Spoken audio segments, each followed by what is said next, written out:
मैं आप सभी का हार्दिक अभिवादन करती हूँ, स्वागत करती हूँ। अधिकृत बैठक की अध्यक्षता 1988 बैच की भारतीय राजस्व सेवा की अधिकारी मैडम अम्रपाली दास जी कर रहे हैं। आप सभी इनसे परिचित हैं। गत दोनों छमाही बैठकों में मैडम द्वारा ही अध्यक्षता की गई थी। आज की बैठक में जो कार्यालय अध्यक्ष प्रथम बार भाग ले रहे हैं, उनका भी तहे दिल से स्वागत करते हुए मैं आशा करती हूँ कि वे बैठक की कार्यवाही में सक्रिय रूप से भाग लेंगे और अपने विचारों से, सुझावों से समिति को लाभान्वित करेंगे। बैठक की कार्यवाही शुरू करने से पहले मैं हमारे बीच में आज रक्षा लेखा प्रधान नियंत्रक के रूप में श्री राजकुमार अरोड़ा जी उपस्थित हैं। उनका भी स्वागत है और मैं चाहूंगी कि वो मैडम का पौधा भेंट कर उनका औपचारिक स्वागत करें। श्री राजकुमार अरोड़ा।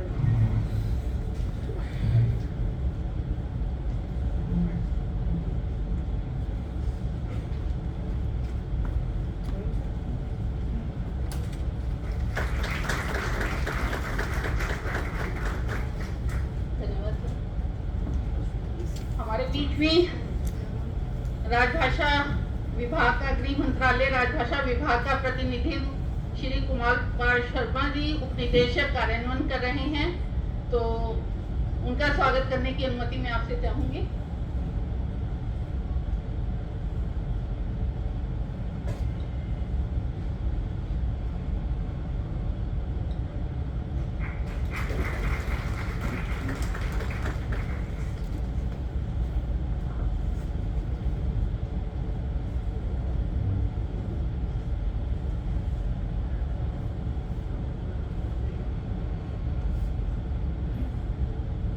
औपचारिक स्वागत के बाद हम आज हमारी जो बैठक की कार्यसूची है उस पर आते हैं। आप सभी को फोल्डर में उपलब्ध करवाई गई है बैठक की कार्यसूची। तो बैठक की कार्यसूची की जो पहली मद है उसमें है कि पिछली बैठक में लिए गए निर्णयों के कार्यान्वयन की समीक्षा। तो आप सभी को जैसा विदित है कि हमारी गत बैठक जो है 19 दिसंबर को आयोजित की गई थी, जिसके कार्यवृत्त 5 दिसंबर को आयोजित की गई थी, जिसके कार्यवृत्त हमने 19 दिसंबर को सभी को मेल और डाक द्वारा भिजवा दिए थे। कहीं से भी हमें कोई सुझाव या आपत्ति प्राप्त नहीं हुई, तो इस दशा में मैडम की अनुमति से और हाउस की सहमति से पिछली बैठक के कार्यवृत्त की हम पुष्टि करते हैं। पिछली बैठक में जो भी निर्णय लिए गए थे उस पर हमें कुछ सदस्य कार्यालयों द्वारा अनुवर्ती कार्यवाही की रिपोर्ट प्राप्त हुई है, जिनमें जनगणना कार्यालय निदेशालय चंडीगढ़, जनगणना कार्यालय निदेशालय पंजाब, कार्यालय महालेखाकार लेखा व हकदारी पंजाब एवं यूटी चंडीगढ़, केंद्रीय माल एवं सेवा कर आयुक्तालय के मुख्य आयुक्त, प्रधान आयुक्त एवं आयुक्त लेखा परीक्षा, पारेषण प्रणाली, भाखड़ा ब्याज प्रबंध बोर्ड, कर्मचारी राज्य बीमा निगम, आयकर महानिदेशालय अन्वेषण चंडीगढ़, प्रधान महालेखाकार लेखा परीक्षा पंजाब एवं चंडीगढ़, इन कार्यालयों से हमें अनुवर्ती कार्यवाही प्राप्त हुई है। तो बाकी सदस्यों से भी हमें अनुरोध रहेगा कि कार्यवृत्त आपके पास प्राप्त होते हैं, जो भी निर्णय लिए जाते हैं बैठक में, उसमें जो भी आपके कार्यालय द्वारा फॉलो अप एक्शन लिया जाता है, जो अनुवर्ती कार्यवाही की जाती है, उसकी रिपोर्ट अवश्य ही आप समिति सचिवालय को भिजवाएं, ताकि जो भी उस पर कार्रवाई हो रही है उसका अनुपालन सुनिश्चित हो सके। इसके अतिरिक्त अध्यक्ष कार्यालय द्वारा गत बैठक में जो भी निर्णय लिए गए थे उन पर जो भी हमारे द्वारा कार्रवाई की गई है उससे भी आप सबको अवगत करवाना चाहूंगी। जैसा कि विदित है कि 5 दिसंबर को बैठक के बाद ही हमने गत 2 वर्षों का, यानी कि वर्ष 2021-22 और 2022-23 के लिए राजभाषा पुरस्कार वितरण समारोह का आयोजन किया था, जिसमें 34 कार्यालय अध्यक्षों, सदस्य कार्यालयों की 7 विभागीय पत्रिकाओं और वर्ष 2022 में आयोजित विभिन्न प्रतियोगिताओं के 41 विजेताओं एवं 3 साहित्यकारों को शील्ड व प्रमाण पत्र देकर पुरस्कृत किया गया। 20 दिसंबर 2023 को चरम प्रक्षेपकी अनुसंधान प्रयोगशाला चंडीगढ़ के सहयोग से पावर पॉइंट प्रस्तुतिकरण प्रतियोगिता का आयोजन किया गया, जिसमें सदस्य कार्यालयों के 18 प्रतिभागियों ने भाग लिया। इनमें से 5 प्रतिभागियों को पुरस्कार दिए जा रहे हैं। 1 मार्च 2024 को स्वरचित काव्य पाठ प्रतियोगिता का आयोजन किया गया रक्षा भू सूचना विज्ञान अनुसंधान प्रतिष्ठान के सहयोग से। ये उनके ही ऑडिटोरियम में आयोजित की गई थी प्रतियोगिता, और इस प्रतियोगिता में सदस्य कार्यालयों के 48 प्रतिभागियों ने भाग लिया। इनमें से 8 प्रतिभागियों का पुरस्कार के लिए चयन किया गया है। दिनांक 17 मई 2024 को इंडियन ऑयल कॉरपोरेशन पंजाब राज्य कार्यालय चंडीगढ़ के सहयोग से राजभाषा अधिकारी सम्मेलन का आयोजन किया गया, जिसमें सदस्य कार्यालयों के 49 अधिकारियों ने भाग लिया। सम्मेलन के अंत में महाप्रबंधक मानव संसाधन श्री हरजीत सोही जी द्वारा सभी प्रतिभागियों को स्मृति चिन्ह भेंट किया गया। अभी इस वर्ष के लिए कार्यालय अध्यक्षों के पुरस्कार के लिए हमने रिपोर्ट मंगवाई थी, तो वर्ष 2023-24 में किए गए कार्यों के आधार पर पुरस्कारों के लिए हमें परसों शाम तक यानी कि 3 जुलाई के सायंकाल तक 74 रिपोर्टें प्राप्त हुई थी। एक रिपोर्ट कल शाम को आई है। तो रिपोर्टों के मूल्यांकन के पश्चात उन्हें 4 श्रेणियों में बड़े कार्यालय, छोटे कार्यालय, बोर्ड, उपक्रम, निगम, अनुसंधान एवं प्रशिक्षण संस्थान, इस श्रेणी में उनको पुरस्कार दिए जाएंगे वार्षिक समारोह में। इसी प्रकार से साहित्यकारों को सम्मानित करने की योजना के अधीन भी हमें वर्ष 2023-24 में 2 नाम प्राप्त हुए हैं। मूल्यांकन के पश्चात राजभाषा पुरस्कार वितरण समारोह में उन्हें भी सम्मानित किया जाएगा। वर्ष 2023-24 में प्रकाशित पत्रिकाओं की प्रतियोगिता के लिए हमें 5 प्रविष्टियां प्राप्त हुई हैं अभी तक। तो उप समिति की बैठक में पत्रिकाओं का विश्लेषण करने के बाद वार्षिक राजभाषा पुरस्कार वितरण समारोह में पुरस्कार प्रदान किए जाएंगे। हमें इस बार अपनी वार्षिक पत्रिका जो शिवालिका चंडीगढ़ है, उसका 5 दिसंबर को ही हमने 24वें अंक का विमोचन किया था, और इसकी प्रतियां समिति द्वारा सभी सदस्य कार्यालयों और पूरे देश में सभी नराकाशों को भिजवाई गई, और जिन भी रचनाकारों की रचनाएं थी उनको भी भिजवाई गई हैं। 25वें अंक के प्रकाशन के लिए भी कार्यवाही शुरू कर दी गई है। तो जो भी कार्यालय इसमें अपनी सामग्री देना चाहें वो इसमें भिजवा सकते हैं। आप अपने कार्यालय की कार्य प्रणाली से संबंधित लेख या आपके यहाँ जो भी विभिन्न गतिविधियाँ हुई हैं या इसमें आप विज्ञापन देना चाहें तो आप सामग्री भिजवा सकते हैं। अभी तक पर्याप्त सामग्री नहीं मिली है। दिसंबर 2023 की अवधि के बाद समिति द्वारा 4 नए सदस्य कार्यालयों को नराकाश कार्यालय वन चंडीगढ़ की सदस्यता प्रदान की गई। सदस्य कार्यालय द्वारा प्रकाशित विभागीय पत्रिकाओं के बारे में प्रतिक्रिया व अध्यक्षीय संदेश भिजवाए गए। सदस्य कार्यालय द्वारा जो भी हिंदी कार्यशालाएं आयोजित की जाती हैं उनमें अतिथि संकाय के रूप में सदस्य सचिव द्वारा भाग लिया गया, और अध्यक्ष कार्यालय द्वारा सदस्य कार्यालय को हर प्रकार का अपेक्षित सहयोग प्रदान किया गया। ये जो अनुवर्ती कार्यवाही थी हमारी 5 दिसंबर की बैठक के बाद, उसको जो संक्षिप्त मैंने उससे आप सबको अवगत करवाया। इसके बाद हमारी जो अगली सूची है वो है सदस्य कार्यालयों से प्राप्त रिपोर्टों की समीक्षा। हमने बैठक की सूचना के साथ ही वार्षिक रिपोर्ट मंगवाई थी। 1 अप्रैल 2023 से लेकर 31 मार्च 2024 तक की वार्षिक रिपोर्ट है। इसके आधार पर ही हम कार्यालय अध्यक्षों के पुरस्कारों का निर्णय लिया जाता है और समितियों द्वारा। तो जैसा मैंने बताया कि हमें 3 जुलाई सायंकाल तक 74 रिपोर्टें प्राप्त हुई थी। एक रिपोर्ट कल सायंकाल ही प्राप्त हुई है। तो इसमें 74 रिपोर्टों की समीक्षा मैं आप सबके समक्ष प्रस्तुत करने जा रही हूँ। हमारी जो रिपोर्ट की पहली मद रहती है वो है पत्राचार, मूल पत्राचार यानी कि।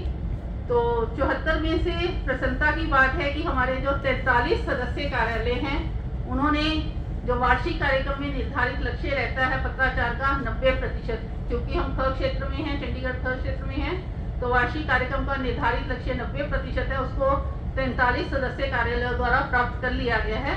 इनमें से भी 5 सदस्य कार्यालय द्वारा 100% पत्राचार हिंदी में किया जा रहा है। 6 कार्यालय द्वारा 99.40 से लेकर 99.94% तक पत्राचार हिंदी में किया जा रहा है। 4 कार्यालय हमारे ऐसे हैं जो 98.720 से लेकर 98.95% तक पत्राचार हिंदी में कर रहे हैं, और बाकी 28 कार्यालय जो हैं वो 95% से 95% तक का पत्राचार जो है हिंदी में कर रहे हैं। परंतु हमारे 4 सदस्य कार्यालय ऐसे भी हैं जिनमें 50% से भी कम पत्राचार हो रहा है। तो उन सदस्य कार्यालयों का मैं नाम नहीं ले रही हूँ, आपकी रिपोर्ट आपके पास होगी जो आपने रिपोर्ट भेजी है।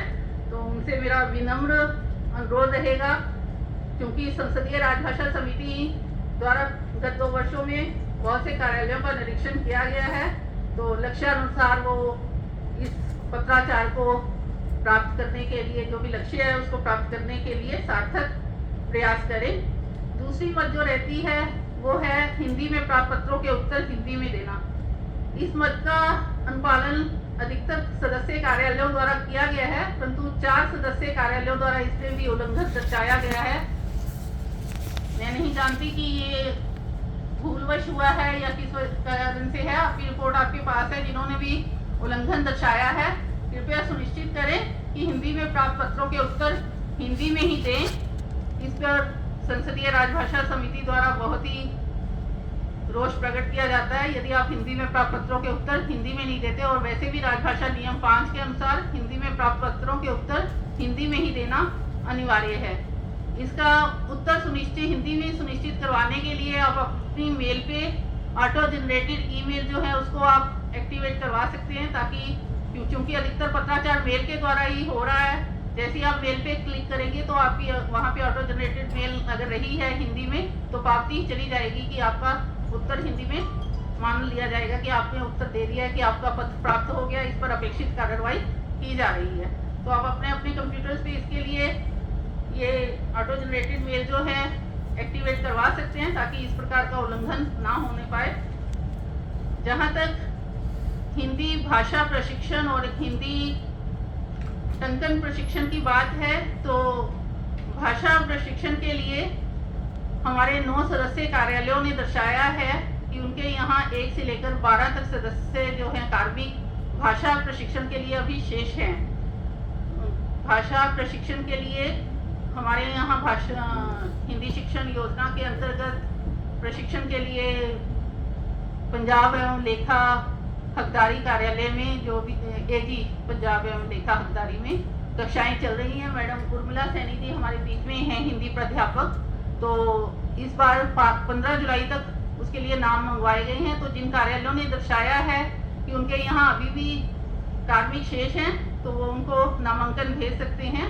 ये कक्षाएं जो हैं एक अंतर दिवस पे अर्थात ऑल्टरनेटिव डे पे 2-2 घंटे के लिए लगती हैं।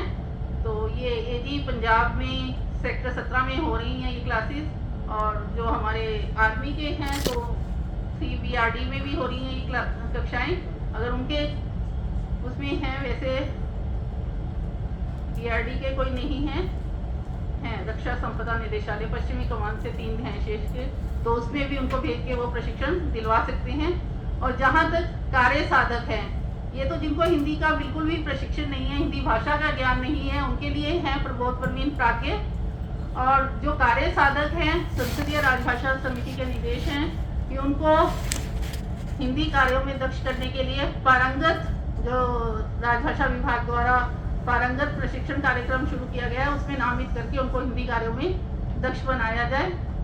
तो इसमें आप अपने कार्मिकों को नामित कर सकते हैं जिनको भी कार्य साधक ज्ञान है, हिंदी की वर्किंग नॉलेज है, हिंदी में उनको प्रोफिशिएंट करने के लिए।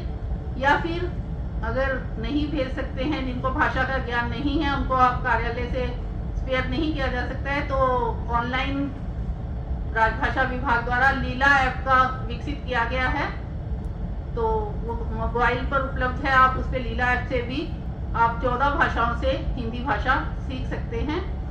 इसी प्रकार से जो हिंदी टाइप प्रशिक्षण है टंकन, तो उसमें भी बहुत से कार्यालयों में 35 कार्यालयों में 1 से लेकर 111 तक कार्मिक एक कार्यालय ने दिखाए हैं, उनमें प्रशिक्षण हेतु शेष हैं। तो उन्हें भी आप हमारी जो है 22 अगस्त से ये टंकन सत्र जो शुरू हो रहा है कक्षाएं, इसकी 31 जुलाई तक इसके नाम भेजने हैं। तो ये सेक्टर 9 केंद्रीय सदन में है, इसमें अरविंद जी हैं हमारे बीच में सहायक निदेशक, वो ये कक्षाएं चलाते हैं। तो आप अपने कार्यालयों से, जिन कार्यालयों ने 35 कार्यालयों ने दर्शाए हैं कि हमारे यहाँ टाइप प्रशिक्षण के लिए शेष हैं, तो आप उनको वहाँ नामित कर सकते हैं क्रमवार, और उनको प्रशिक्षण दिलवाकर आप इस मद का अनुपालन सुनिश्चित करवा सकते हैं। अथवा आप ऑनलाइन हिंदी टाइपिंग ट्यूटर के माध्यम से भी उनको हिंदी टंकन का प्रशिक्षण दिलवा सकते हैं। ऑनलाइन ये सुविधा भी उपलब्ध है।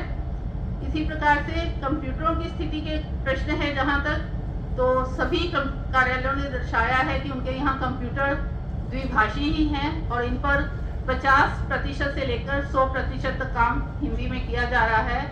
केवल एक कार्यालय ने 30% और 2 कार्यालयों ने कोई भी कार्य हिंदी में नहीं दर्शाया है। तो अधिकाधिक काम हमें हिंदी में कंप्यूटर्स पे करना है, क्योंकि कंप्यूटर युग ही है और अधिकतर काम कंप्यूटर पे ही हो रहा है।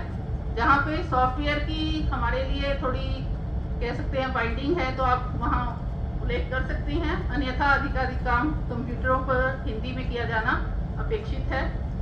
इसी प्रकार से जिस कार्यालय के 80% से अधिक कार्मिकों को हिंदी का कार्य साधक ज्ञान यानी कि हिंदी की वर्किंग नॉलेज, मैं समझती हूँ सभी को पता है कि हिंदी की वर्किंग नॉलेज जिन्होंने भी 10वीं तक हिंदी एक विषय के रूप में पढ़ी है तो उनको हिंदी की वर्किंग नॉलेज माना जाता है। तो जिन कार्यालयों में 80% से अधिक कार्मिकों को हिंदी की वर्किंग नॉलेज है, उन कार्यालयों को भारत के राजपत्र में अधिसूचित किया जाता है नियम 10(4) के अंतर्गत।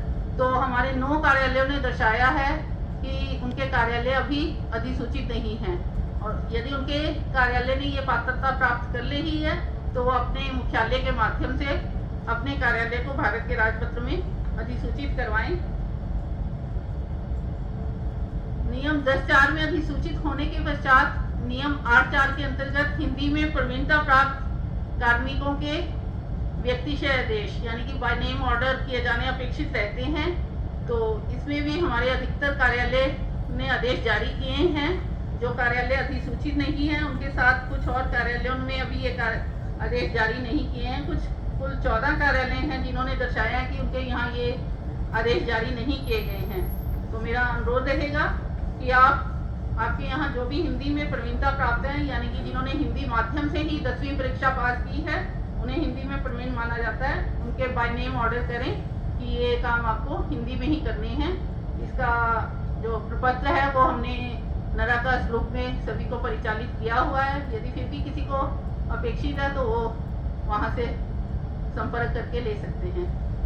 इसके पश्चात जो धारा 3(3) महत्वपूर्ण मद रहती है, आप सभी को जानते हैं कि इसमें 14 प्रकार के कागजात द्विभाषी ही जारी किए जाने अपेक्षित रहते हैं। इसमें भी 3 सदस्यीय कार्यालयों द्वारा उल्लंघन दर्शाया गया है। तो मेरा विनम्र अनुरोध है, आप देख लें अपनी रिपोर्ट में धारा 3(3) के अंतर्गत जो भी कागजात जारी हो रहे हैं, जिसके हस्ताक्षर से वो कागजात जारी हो रहे हैं, वो चाहे वो आदेश हैं, पत्र हैं, एग्रीमेंट हैं या परमिट हैं, तो वो सुनिश्चित करें कि वो द्विभाषी ही जारी हों, क्योंकि उन पर हस्ताक्षर करने वाले के लिए ही उसको उत्तरदायी ठहराया जाता है। धारा 3(3) के अंतर्गत जो भी कागजात जारी किए जा रहे हैं। इसी प्रकार से राजभाषा विभाग द्वारा या राजभाषा नियम अधिनियम के अंतर्गत जो भी आदेश समय समय पर जारी होते हैं, उनका अनुपालन सुनिश्चित करने के लिए प्रत्येक कार्यालय में कुछ जांच बिंदु गठित किए जाने अभीष्ट रहते हैं। तो हमारे 5 कार्यालयों ने दर्शाया है कि उनके यहाँ ये जांच बिंदु अभी गठित नहीं किए गए हैं। 74 कार्यालयों में से बाकी 69 कार्यालयों द्वारा जांच बिंदु गठित किए गए हैं। तो इन 4 कार्यालयों से भी अनुरोध रहेगा कि वो अपने यहाँ जांच बिंदु गठित करवाकर उनका अनुपालन सुनिश्चित करवाएं। इसी प्रकार से फाइलों पर हिंदी में टिप्पणी लिखने का लक्ष्य जो है क्षेत्र में 50% है। तो प्रसन्नता की बात है कि सभी कार्यालयों द्वारा इस लक्ष्य को प्राप्त कर लिया गया है और 10 कार्यालय द्वारा तो 100% टिप्पणी हिंदी में ही की जा रही है और 26 कार्यालय द्वारा 90 से 99% तक टिप्पणियां हिंदी में लिखी जा रही हैं। आंतरिक कार्यों में भी हिंदी का प्रयोग अभीष्ट है। तो 24 कार्यालयों द्वारा 100% आंतरिक कार्यों में हिंदी का ही प्रयोग किया जा रहा है और 22 कार्यालयों में 90 से 96% तक हिंदी में कार्य किया जा रहा है। आंतरिक कार्यों में नामपट और मोहरे हमारी अगली मद ये है।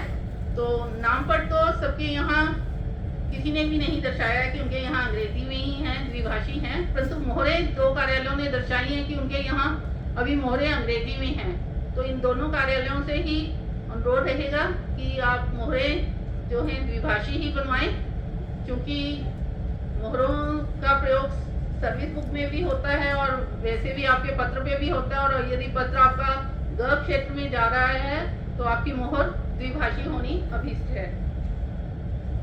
इसी प्रकार से प्रोत्साहन योजना, जो कार्मिक पूरा वर्ष हिंदी में काम करते हैं उनको 20,000 शब्द लिखने पर प्रोत्साहन पुरस्कार